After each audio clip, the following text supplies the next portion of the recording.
Esta semana estamos entrando en una temática que de repente le puso los ánimos muy exacerbados a la gente. Hubo una temporada donde las noticias decían, robo aquí, robo allá, atraco acá, a mano armada, eso ya es más complicado, digamos. Había gente que decidió no salir en las noches porque ya tenía miedo, sobre todo en algunas zonas geográficas de Cobija, vamos a hablar de allá, de la parte del sexto distrito. Había mucho temor en las personas porque habían delincuentes que estaban haciendo sus fechorías. ¿Cuál es el rol de la policía? ¿La policía tiene la facultad de meter preso a alguien? ¿Cuál es la competencia de un uniformado? Estas cosas las vamos a escuchar del comandante de policía aquí en Pando, a quien le quiero dar la muy cordial bienvenida. Coronel, sea bienvenido a este programa Café con Cordura.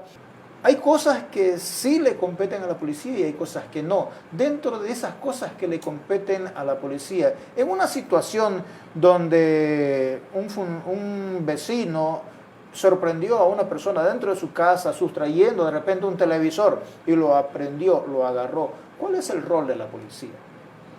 Bueno, el rol de la policía principalmente es de auxilio, prevención y en su momento de poder luchar contra el delito. En este caso, usted me hace una pregunta que es más puntual, referida. Estamos hablando de la flagrancia en este caso. ¿Qué es la flagrancia? La flagrancia tiene en nuestro Código Penal, está establecido en 3 momentos. Antes, el momento de intentar cometer el delito, cuando está cometiendo el delito, e inmediatamente después cuando está siendo perseguido por la fuerza pública. En esos 3 instantes. Entonces, cuando decimos que está intentando, hablamos de un camino del delito, por decirse, un robo. Se entra a la casa, está intentando robar, ahí se puede haber la flagrancia, puede haber un allanamiento, pero está entrando a robar. Entonces, hay flagrancia en el momento en que está intentando robar. Todavía no sustrajo nada. Sí, pero ya hay la intención de querer robar, para eso entra a una casa. Ahí ya se produce la flagrancia. La segunda parte es que cuando la persona o el testigo, o las personas que lo pueden ver levantar, robar o matar en este caso, ahí se ve que es la flagrancia en el momento en que se comete el ilícito.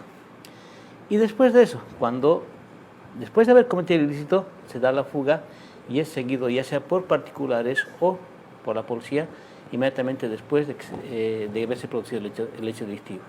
Es decir, el sujeto ha sido pescado, empieza a darse la fuga, lo persigue la policía o lo persigue el ciudadano común y continúa la flagrancia, sigue permaneciendo en flagrancia ese hecho. Ahí.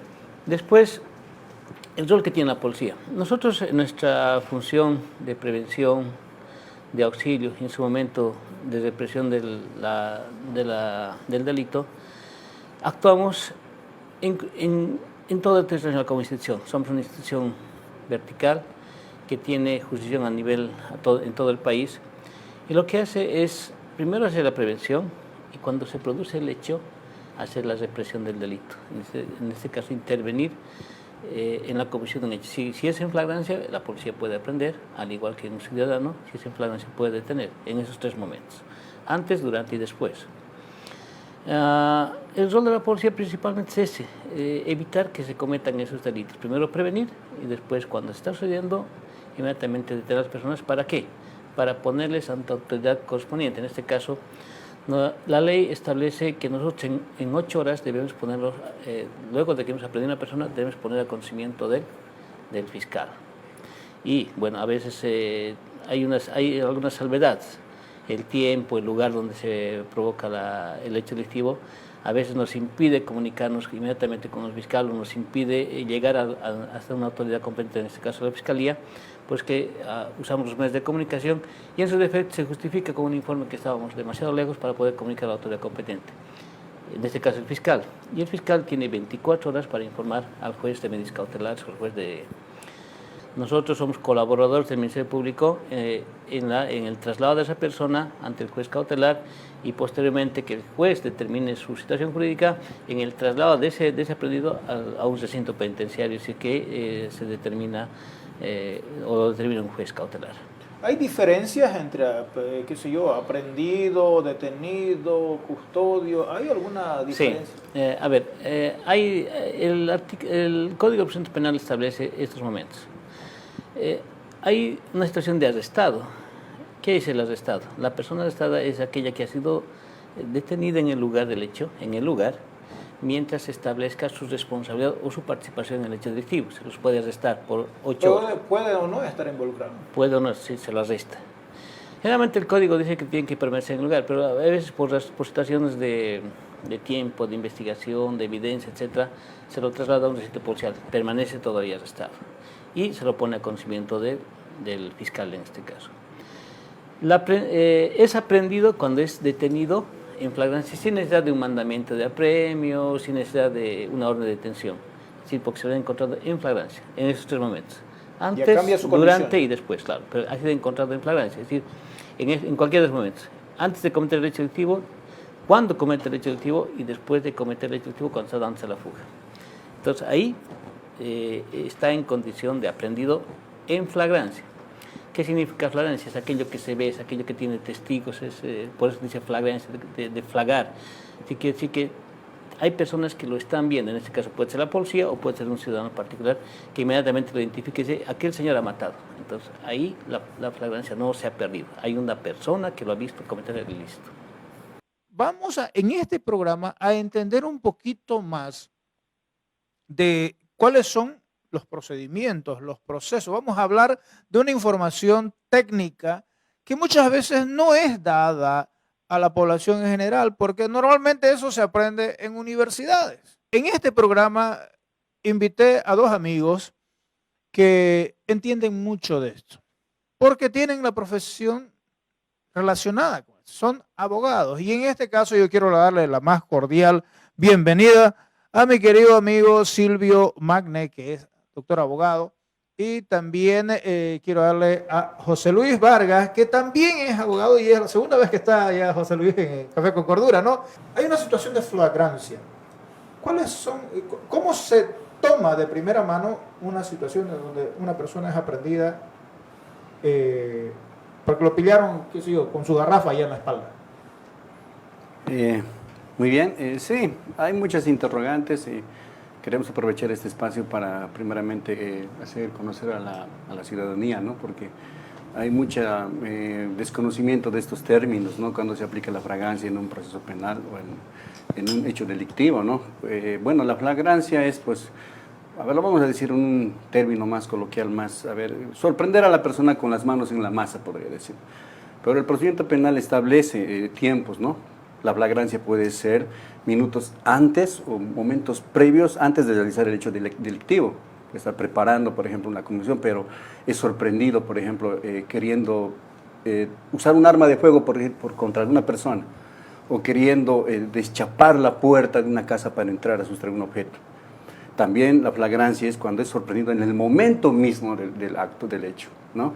Y también es minutos después, posterior a una persecución, podríamos decir, alguien lo vio que cometió un delito y lo están persiguiendo, entonces también se considera flagrancia, ¿no? Entonces esto un poquito habría que manejar, a veces la defensa nosotros tenemos que establecer, porque el fiscal de materia cuando aprende a una persona, ¿no? Y lo pone a disposición de la autoridad judicial, en este caso juez cautelar,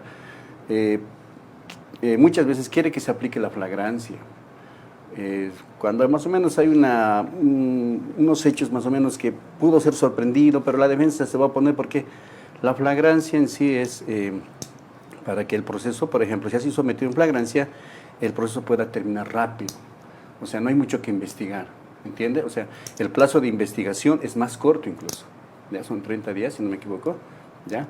Entonces, todas las cosas, el abogado de la defensa pelea esto, ¿no? De que no hubo flagrancia, ¿no? Entonces, de que se debe velar la presunción de inocencia, establecer con pruebas materiales si realmente hubo flagrancia o no, ¿no? Entonces, pero más o menos ese sentido tiene la flagrancia, ¿no? Y ese alcance. Fíjese que cuando usted ha hablado con la policía solamente dice que nosotros combatimos, lo aprendemos, pero el particular también lo permite. Eso nos dice el Código de Procedimiento Penal.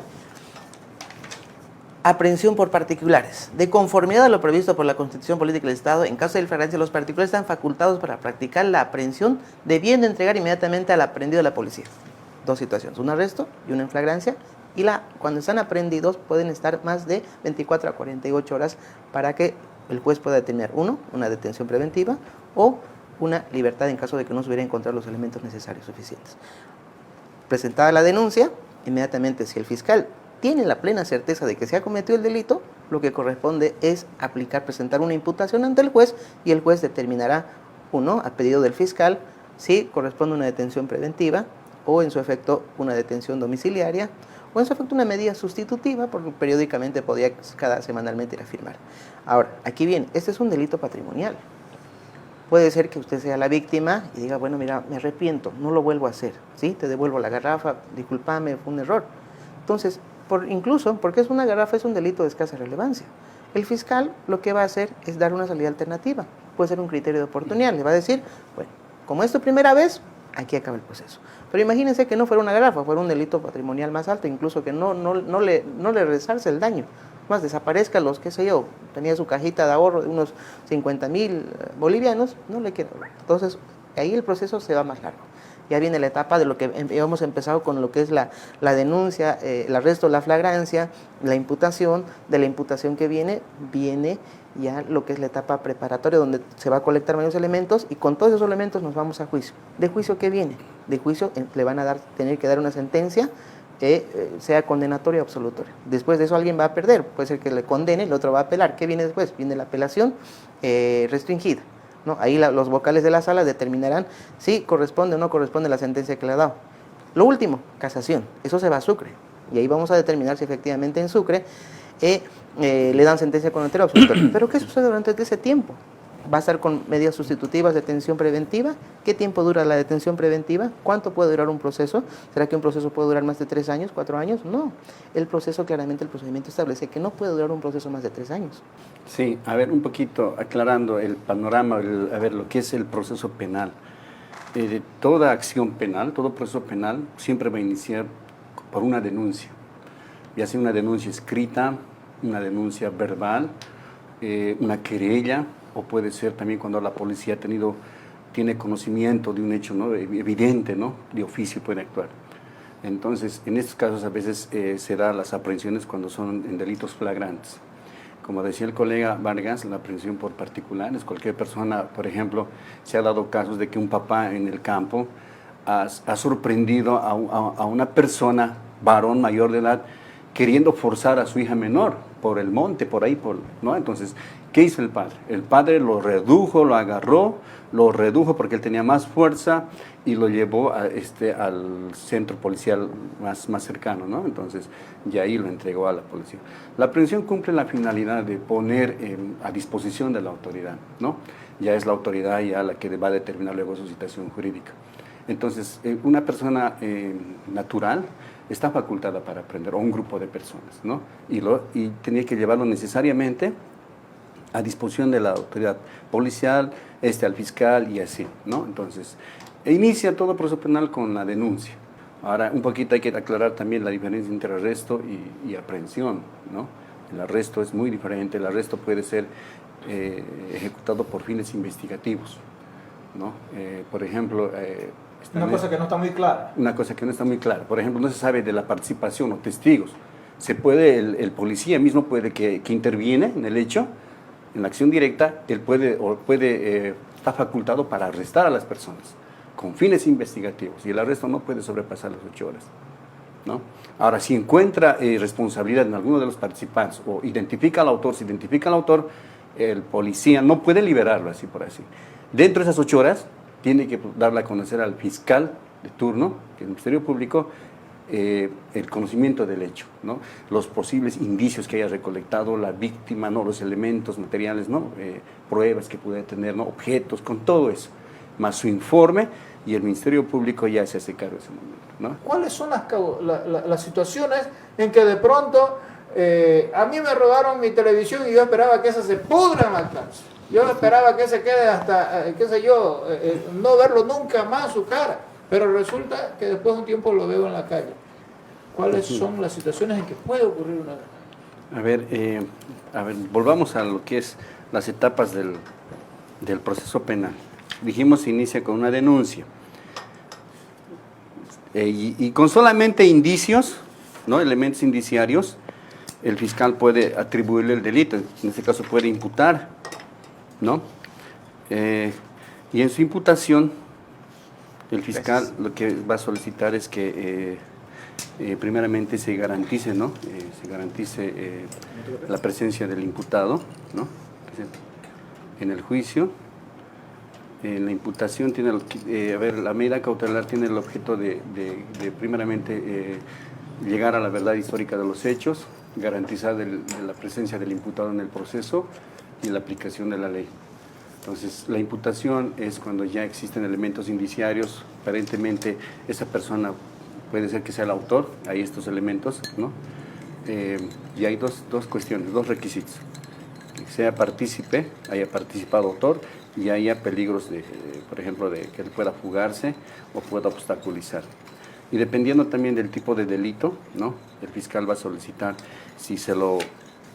mientras dura la investigación, se lo envíe preventivamente a un penal, a un recinto penitenciario. Pero la ley establece, el artículo 232 del Código de Procedimiento Penal, el artículo 11 de esta ley de evaluación penal 1173 ha modificado, y esto tiene que conocer la ciudadanía. Dice que la detención preventiva no procede en los delitos de acción privada. Por ejemplo, un delito de acción privada sería injurias, calumnias, difamación, que es otra instancia, ¿no? Al juez de sentencia. Levantó un falso y lo denunció. Claro, no procede, porque es de orden privado, ¿no? También no proceden los delitos que no tengan tengan prevista pena privativa de libertad. Por ejemplo, hay delitos que la sanción no hay pena privativa de libertad. Puede ser una sanción, una multa por días, ¿no? Culpa pública, o qué sé yo, sí, pero la cosa es que no hay pena, ¿no? No hay pena. No hay preso. La sanción, claro, no dispone de una pena privativa, tal vez otro tipo de sanción, ¿no? Que está en el procedimiento. También cuando se trata de personas con enfermedad en grado terminal debidamente certificada. Mire, este ya es un nuevo elemento que sacó esta ley 173, ¿no? También cuando se trata de personas mayores de 65 años, no procede la detención preventiva. En los delitos sancionados con pena privativa de libertad, cuyo máximo legal sea inferior a 4 años. O sea, si la pena del delito que se está investigando no supera los 4 años, entonces no procede la detención preventiva, no puede ir preso. Se le puede aplicar otra sanción similar, que es la detención domiciliaria. Para cerrar ya esta temática, tengo el placer de contar con la presencia de quien hoy por hoy está fungiendo como fiscal departamental. Y quiero darle la más cordial bienvenida al doctor Peñaranda, que ha aceptado gentilmente estar con nosotros esta noche, doctor. ¿Cuál es el rol del Ministerio Público cuando hay casos así, donde alguien aprendió a alguien y de pronto se pone a la persona en la autoridad competente? Bien, es muy importante que la gente, que la población sepa cuál es el rol de la Fiscalía, pero primero vamos a partir de algo. Es evidente que el común del pueblo, gente que no ha estudiado Derecho, no sepa cuáles son los roles de cada institución. Y es la preocupación, y entiendo perfectamente esa situación, de que ellos no sepan cómo es que se llega a un proceso, a un debido proceso.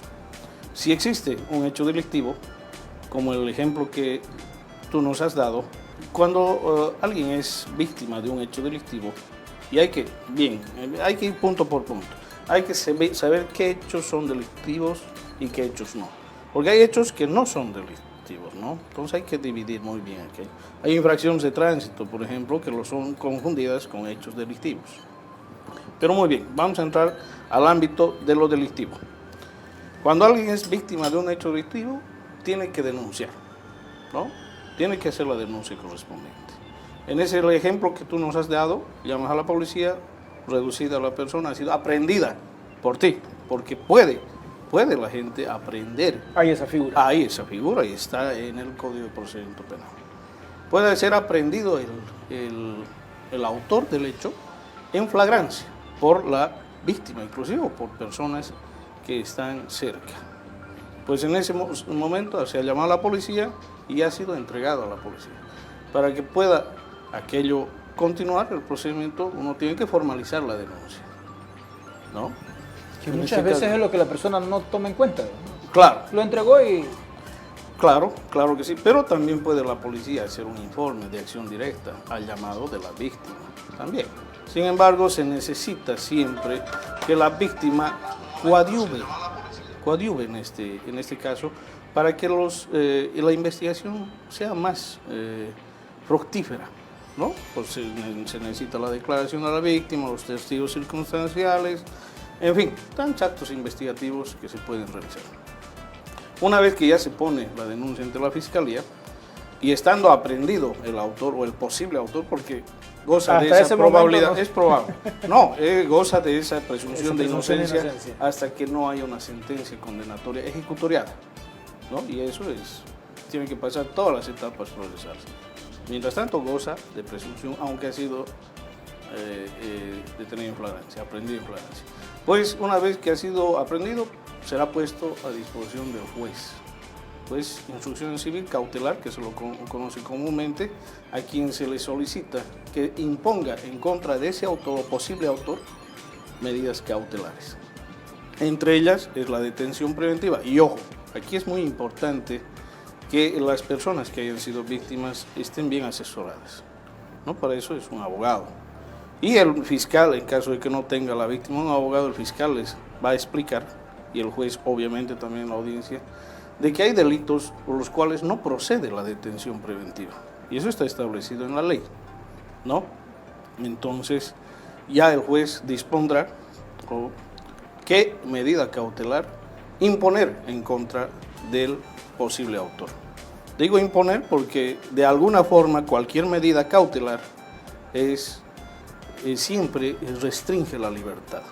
El Ministerio Público cuenta con una unidad de protección de víctimas y testigos, la OPABT, que es parte del IDIF y a su vez es parte del Ministerio Público. Entonces ellos cuentan con esa protección, ¿no? Y es bueno que ahora sepan, pues esa unidad existe hace bastantes años ya acá, y ahora con el lineamiento del señor fiscal general se tiene que hacer un uso masivo de aquello, y por eso es que estamos socializando que existe esa unidad. La persona que está siendo testigo de un hecho delictivo, si es posible documentarlo, o sea, mediante un video, pues lo primero que tienen que hacer es dar parte a las autoridades y no lanzarlo a las redes sociales o a la nube, como comúnmente se dice, pues eso no nos beneficia. registrar no deja de ser importante. No, registrar no, eso es documentarse de un hecho, más bien eso coadyuva con la investigación, pero sí es manejado responsablemente. Es cierto que tenemos todavía ese problema nosotros de que a veces los procesos no avanzan porque no hay una colaboración de repente de quienes deberían ser los primeros en contribuir con la justicia. ¿Cómo no? Sí, hay casos, no voy a decir casos específicos, pero claro, cuando uno denuncia y obviamente perjudican la investigación o tratan de impedir que el fiscal o la policía realice la investigación, ¿no? Es algo muy común. ¿Por qué? Porque llegas a afectar a alguien que obviamente ya sea pariente, amigo, alguien muy cercano. Y obvio, vas a tratar de proteger. Pero yo creo que se le está haciendo un daño a esa persona. Y con el tiempo se hace daño a la sociedad. Si uno comete un error que llega a ser un delito, pues tendrá que ser sancionado para que en un futuro no vuelva a cometer aquello. Porque si se le socapa, se le encubre, no se va a llegar a nada. Esa persona con el tiempo va a ver que sus hechos son impunes ante la ley. Entonces va a cometer. Y eso se ha dado estos días, hace unas 3 semanas, ¿no? Había bandas de muchachitos que iban cometiendo y nadie decía nada o se les hacía y lastimosamente no llegaba a nada. Hasta que cometieron algo más grave y ahora están detenidos preventivamente. ¿Cuándo ocurre de que, bueno, todo el mundo está esperando a que alguien vaya a dar a la cárcel, de pronto, o sea, alguna vez en los medios de comunicación se ha escuchado, no, por falta de pruebas o alguna situación, y los que fueron aprendidos, y se hizo el escándalo, la noticia, los periodistas hicieron todo un pandemonio y de pronto está suelto.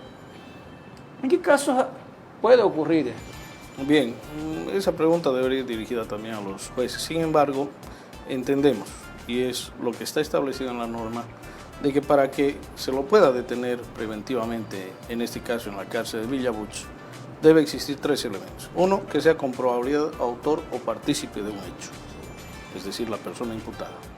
Y de que no exista el peligro de fuga o el peligro de obstaculización de la investigación. Si esos 3 elementos conjugan, pues el juez está obligado a dar la detención preventiva. Ahora ya con plazos, porque la ley 1173 establece plazos.